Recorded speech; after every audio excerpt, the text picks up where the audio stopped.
धान में पतल पेट सुंडी का हमला 30 से 35 दिन में शुरू हो जाता है। ज्यादातर गोद के वक्त इसका हमला शदीद हो जाता है। अंडे से सुंडी निकलते ही पत्ते खाना शुरू कर देती है और अपने जिस्म से मवाद खारिज करके पत्ते को अपने गिद्ध लपेट कर खाना शुरू कर देती है। पतल पेट सुंडी की सूरत में 15 से 20 मन पैदावार में कमी हो सकती है। बाइफेथरिन का स्प्रे मुकम्मल तौर पर सुंडी का खात्मा करती है।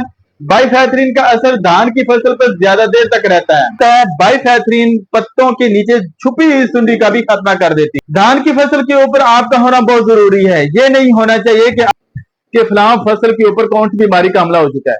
उसने उस वक्त बताना है जब पानी सर से गुजर चुका होगा। बीमारी इतनी शदीद हो गई है कि इस पर कंट्रोल करना मुश्किल हो गया है, जिस पर पैदावार में काफी हद तक कमी हो चुकी होगी।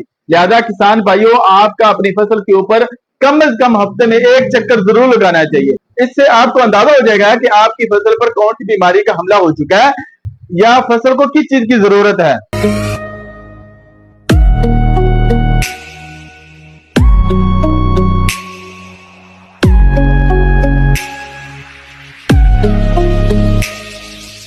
बिस्मिल्लाहिर्रहमानिर्रहीम। अस्सलाम वालेकुम। मैं आपका होस्ट किसान भाइयों, आज मैं आपको एक ऐसी बात बताने वाला हूं जो आज तक किसी ने नहीं बताई होगी। खास तौर पर धान के ऊपर जो है बीमारी लगती है, उसके बारे में आज एक खास बात आपको बताऊंगा और इसकी पहचान क्या है।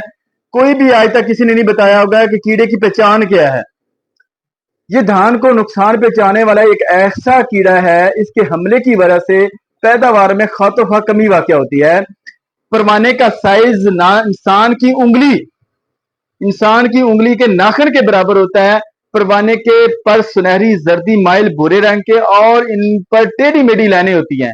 सुंडी का सर काला और जिस्म अंगूरी होता है। ये सुंडियां पत्ते के दोनों तरफ को अपने मुंह की रतूबत की मदद से जोड़ देती हैं। पत्ता एक ट्यूब की शक्ल इख्तियार कर जाता है। सुंडियां पत्तों का रस चूस चूस कर सब्ज मादा खत्म कर देती है, जिसकी वजह से पत्तों पर मटियाले रंग की लकीरें पड़ जाती हैं। सब्ज मादा कम होने की वजह से पत्तों में खुराक बनने का अमल मुतासर हो जाता है, जिसकी वजह से पत्ते सूख जाते हैं और फसल जली हुई महसूस होती है। ये कीड़ा मरतूब मौसम को बहुत ज्यादा पसंद करता है, जो कि जुलाई से अक्टूबर के दौरान वकूफ पजीर होता है। बासमती अक़साम पर इसका हमला इतना शदीद हो जाता है कि सायदा जगहों पर इसका हमला ज्यादा होता है। मादा परवाना पत्तों के ऊपर काफी तादाद में सफेदी माइल अंडे देती है, जो 3 से 4 दिन में अंडों से सुंडियां बाहर आ जाती हैं और इसके साथ साथ पत्तों का सब्ज मादा खाना शुरू कर देती है और ये अमल 1 माह तक जारी रहता है।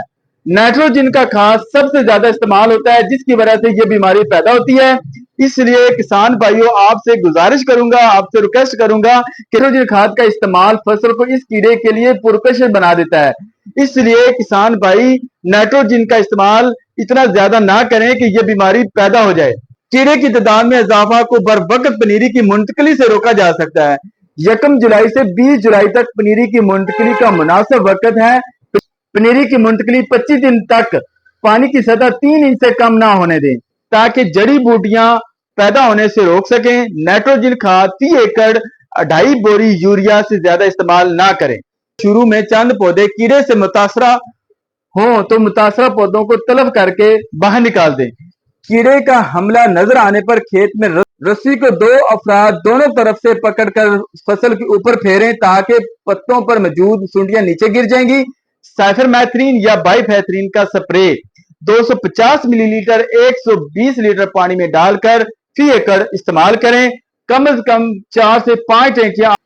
बाइफेथरिन का असर धान की फसल पर ज्यादा देर तक रहता है। बाइफेथरिन पत्तों के नीचे छुपी हुई सुंडी का भी खात्मा कर देती है। धान की फसल के ऊपर आग का होना बहुत जरूरी है। ये नहीं होना चाहिए कि फलां फसल के ऊपर कौन सी बीमारी का हमला हो चुका है। उसने उस वक्त बताना है जब पानी सर से गुजर चुका होगा।